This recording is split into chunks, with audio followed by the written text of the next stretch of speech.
एक खूबसूरत गांव में राजेश नाम का एक सीधा साधा किसान रहता। वो जितना मेहनती था, उसकी पत्नी सुमा उतनी अच्छे दिल की थी। लेकिन उस घर में लक्ष्मी देवी जैसी बहू होने के बावजूद भी शनि देवी जैसी सास भद्रकाली थी। भद्रकाली सुबह उठने से लेकर रात को सोने तक किसी न किसी को गाली देती रहती।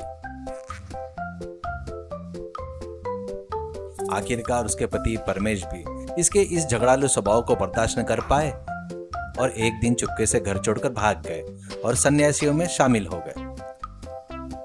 घर में लड्डू नाम का एक दूर का रिश्तेदार भी रहता। वह घर के नौकर की तरह काम करता और भद्रकाली की गालियां खाते रहता। एक दिन सुबह का दृश्य, लड्डू झाड़ू लगा रहा है। अरे ओ नट्टू, ये क्या झाड़ू लगा रहा है रे? अगर ठीक से झाड़ू नहीं लगाया तो आज तुझे बासी चावल नहीं दूंगी, याद रखना। लड्डू डर के मारे अपना मुंह बंद कर लेता है। वही पास में भद्रकाली का बेटा राजेश और बहू सुमा डर कर खड़े होकर देख रहे थे। राजेश डरते हुए, माँ मैं खेत पर जा रहा हूँ माँ, आज खेत की जुताई करनी है। नहीं जाओगे तो यहाँ क्या करोगे? अपनी पत्नी को सिर पर बिठाकर घूमोगे क्या? जाओ जाओ जाकर खेत जोतो। इस सुमा का मुंह देखते ही मेरा बदन जलने लगता है। सासू माँ, मैंने ऐसा क्या कर दिया है जो आप मुझे इतना बुरा भला कह रही हो? सुबह उठकर सबके लिए खाना तो बनाया था ना। अरे मुंह बंद कर रख सुमा, मुझसे जुबान लड़ाती हो। इस घर में सिर्फ मेरा फैसला ही कानून है। राजेश तो अभी तक यही खड़ा है, जल्दी जा। भद्रकाली गुस्से में अंदर चली जाती है। तुमने माँ का सामना क्यों नहीं किया? उनसे कुछ क्यों नहीं कहा? अरे बाप रे, हमारे पिताजी ही माँ की जुबान के आगे टिक नहीं पाए और भाग गए। मुझे इतनी हिम्मत कहाँ है सुमा, तुम थोड़ा तालमेल बिठाकर चलो, मैं खेत पर जा रहा हूँ। दोपहर में भद्रकाली घर के अंदर सो रही थी। लड्डू कुएं के पानी निकाल रहा था, तभी उसका पुराना मोबाइल बजा। उसने फोन उठाया। हेलो मौसा जी, प्रणाम। आप कहाँ हैं? ठीक तो है ना? कहीं दूर हिमालय में साधुओं के साथ रह रहे परमेश ने कहा, ओए लड्डू, कैसा है रे तू? घर में क्या हालचाल है? क्या उस भद्रकाली में कोई बदलाव आया है या अभी तक निचोड़ कर सबका कबाड़ा कर रही है? क्या मुझे गालियां दे रही है क्या?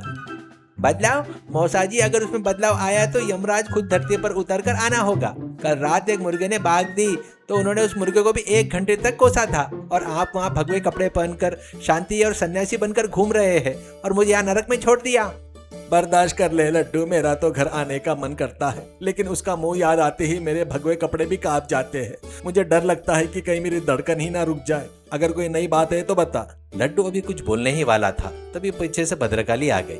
ओए नट्टू, किससे फूस-फूस कर बात कर रहा है रे? पिछवाड़े में खड़े होकर क्या कर रहा है? लड्डू जल्दी से फोन छिपाकर, मैं तो कस्टमर केयर वाले से बात कर रहा था, वो मुझे लोन देना चाहते हैं। क्या तेरे इस मुंह पर लोन मिलेगा? बंद कर अपनी बकवास और जाकर पशुओं का भाड़ा साफ कर।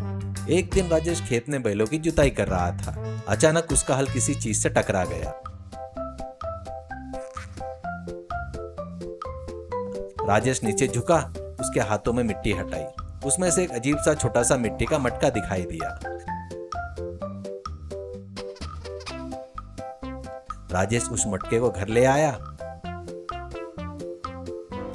उसे हॉल के टेबल पर रख के सबके सामने उसके बारे में बताने लगा। दरिद्र कहीं के कामचोर, इस बेकार मिट्टी के मटके को उठा कर लाया। इसे लेकर जा, बाहर गोबर के ढेर में फेंक दे। ऐसी पुरानी चीजें घर में हो तो दरिद्रता आती है। सासू माँ जरा रुकिए, यह खेत के जमीन के अंदर से मिला है ना, शायद इसमें से कोई जादुई शक्तियाँ हो सकती है। पुराने जमाने में मैंने ऐसी जादुई चीजों की कई कहानी सुनी है। मुंह बंद कर सुमा, तुझे सब कुछ खाने जैसा ही लगता है। इसमें भला क्या मिलेगा? वह अभी बोल ही रही थी कि तभी मटके में से अचानक आवाज आई। प्रणाम, मुझे फेंकिए मत, मैं कोई साधारण मटका नहीं हूँ, मैं एक चमत्कारी मटका हूँ। अरे बाप रे, भूत भूत मटका, ये तो बोल रहा है। मैं कोई भूत नहीं हूँ, अच्छे दिल वालों की मदद करने की शक्ति है मुझ में। अगर आपके घर में कोई भूखा हो तो वो जो भी स्वादिष्ट भोजन मांगेगा मैं चुटकियों में तैयार कर दूंगा। मेरी वजह से आपके घर में कोई भी भूखा नहीं मरेगा, लेकिन मेरी एक मुख्य शर्त है, मेरा उपयोग केवल अपने भूख मिटाने के लिए और अपनी निजी जरूरतों के लिए ही करोगे। मुझे दिखाकर दूसरों से पैसे कमाने की कोशिश की या मेरे जरिए व्यापार करने का सोचा तो मुझे बिल्कुल पसंद नहीं आएगा। अगर ऐसा किया तो इसके गंभीर परिणाम होंगे, याद रखना। राजेश और सुमा ने हाथ जोड़कर नमस्कार किया। चमत्कारी मटके जी, हमें बहुत भूख लगी है, क्या आप हमें गर्मा गर्म स्वादिष्ट बिरयानी दे सकते हो? तुरंत मटके में से धुआं निकलने लगा और पूरा घर बेहतरीन खुशबू से महक गया। मटके के अंदर गर्मा गर्म चिकन बिरयानी प्रकट हो गई। अरे वाह, बिरयानी की खुशबू तो लाजवाब है भाभी, मेरा तो अभी खाने का मन कर रहा है।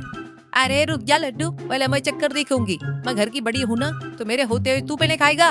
भद्रकाली ने एक निवाला मुंह में रखा और हैरान रह गई। अरे वाह, अद्भुत। मैंने अपनी जिंदगी में इतना स्वादिष्ट बिरयानी कभी नहीं खाई। भगवान कितना स्वादिष्ट है। सभी ने उस बिरयानी को पेट भरकर और चाव से खाया। उस दिन से उनके घर में खाना पकाने का झंझट ही खत्म हो गया। मटका हर रोज तरह तरह के पकवान देता, पूरी, मसाला डोसा, गुलाब जामुन, रसगुल्ला। इस तरह सब घर में ही दावत का आनंद लेते। भद्रकाली पेट भरकर खा तो रही थी, लेकिन उसके मन में लालच बढ़ने लगा था। एक रात लड्डू ने फिर से चुपके से परमेश को फोन किया। मौसा जी, एक खुशखबरी है। वो जादुई मटका रोज हमारे मांगने पर मनपसंद खाना बनाकर दे रहा है। हम बिना किसी मेहनत के 56 भोग खा रहे हैं। सच में क्या? यह तो बहुत ही खुशी की बात है लड्डू। लेकिन क्या वो भद्रकाली अपना मुंह बंद कर रखकर शांति से खा रही है और तुम सबको खाने दे रही है क्या? क्या उसकी गालियां कम हो गई? कहा मौसा जी, खाना अच्छे से मिलने की वजह से उसकी चर्बी और बढ़ गई है और वह सब पर और जोर से चिल्लाती है। ऊपर से जब भी वो उस मटके को देखती है, उसकी आंखों में एक अजीब सा लालच दिखाई देता है।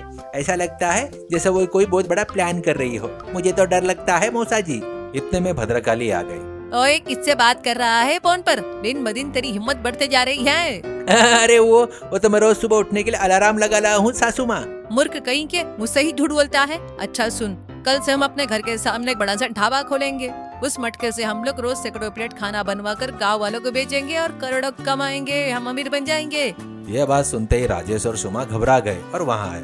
उन्होंने उसे रोकने की कोशिश की, लेकिन उसने गुस्से से कहा, अपना मुंह बंद रखो। इस घर में सिर्फ मेरी बात चलेगी। मैं जो कहूँगी वही होगा। कल सुबह बोर्ड लगा दो, भद्रकाली चमत्कारी ढाबा। अगर किसी ने पलट कर जवाब दिया तो घर से बाहर निकाल दूंगी। अगले दिन सुबह घर के सामने एक टेंट लगाया गया। टेबल और कुर्सियां बिछाई गई। भद्रकाली चमत्कारी ढाबा नाम का एक बड़ा बोर्ड टांग दिया। गांव वालों को पता चल गया कि नया होटल खुला है और वो भी जादुई मटके का खाना। तो बहुत लोग खाने आ गए। भद्रकाली जी, एक बढ़िया घर में गरम मसाला डोसा चाहिए। देखता हूँ आपका मटका कैसा डोसा देता है। अरे हाँ हाँ, ठीक है ठीक है। ओए मटके, जल्दी से एक स्पेशल मसाला डोसा दे दे। मटके में से धुआं निकला। उसमें से एक प्लेट में गर्मा गर्म मसाला डोसा बाहर आ गया। भद्रकाली ने बड़े घमंड से उसे उठाया और ग्राहक के सामने रख दिया। लीजिए, खाइए और हमारे ढाबे का स्वाद कैसा है पूरे गांव को बताइए। ग्राहक ने जैसे ही डोसे को छूने गया, वह गर्मा गर्म डोसा पल भर में काले बदबूदार गाय के गोबर में बदल गया। ये क्या है भद्रकाली जी? डोसा मांगा तो गोबर दे रही हो, हमारा अपमान कर रही हो। तुम्हारी इतनी हिम्मत। अरे ये क्या हुआ? अभी तो डोसा ही था ना। रुकिए रुकिए, कोई गलती हो गई होगी। ओए मटके, इन्हें गर्मा गर्म चिकन बिरयानी दे दे। मटके से बिरयानी आई। जैसे ही उसे दूसरे ग्राहक के सामने रखा, वह भी गोबर में बदल गया। उसमें से भयानक बदबू आने लगी। पूरे ढाबे में वो बदबू फैल गई। बस फिर क्या था, आए हुए लोगों को गुस्सा आ गया और वो भद्रकाली को कोसते हुए टेबल कुर्सियां तोड़कर चले गए। भद्रकाली को इस अपमान से बहुत तेज गुस्सा आया। ए नीच मटके, मेरा अपमान करता है, मेरा धंधा चौपट करता है। तेरी इतनी हिम्मत, अभी तुझे पत्थर पर पटक के तेरे टुकड़े टुकड़े करती हूँ, देख लेना। भद्रकाली ने मटके को तोड़ने के लिए जैसे ही हाथ लगाया, मटका अचानक भयानक तरीके से हंसने लगा। लालची भद्रकाली, मेरी चेतावनी को नजरअंदाज करके तूने मेरा इस्तेमाल किया, व्यापार के लिए किया, ऊपर से मुझे ही तोड़ेगी। अब तुझे वैसी सजा मिलेगी, देख। कहते ही मटके से अचानक जहरीले सांप, बिच्छू, कनखजूरे बाहर निकले और भद्रकाली के ऊपर रेंगने लगे। अरे बाप रे, रक्षा करो, ये सांप मुझे काट रहे हैं, बिच्छू मार रहे हैं, मैं मर जाऊंगी, बचाओ। माँ, मटका जी, कृपया मेरी माँ को छोड़ दो।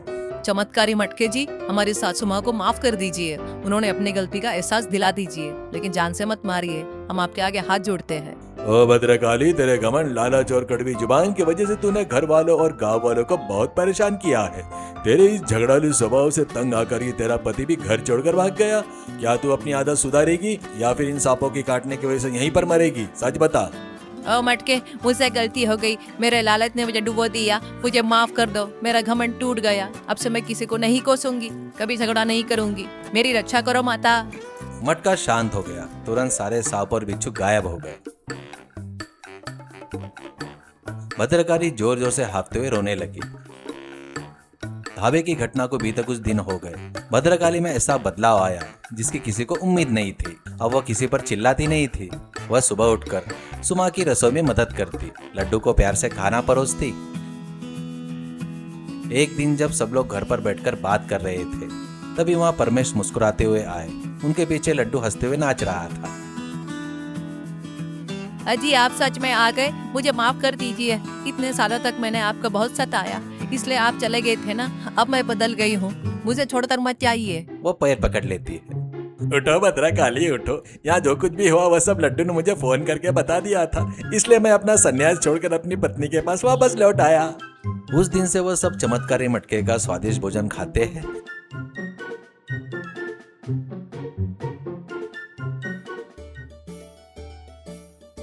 और बचे हुए भोजन को गांव के गरीबों में बांटते हुए सब मिलकर हंसी खुशी और शांति से रहने लगे। सीख, लालच का फल हमेशा बुरा होता है। अपनी गलती सुधार लेने पर ही जीवन में असली शांति और खुशी मिलती है।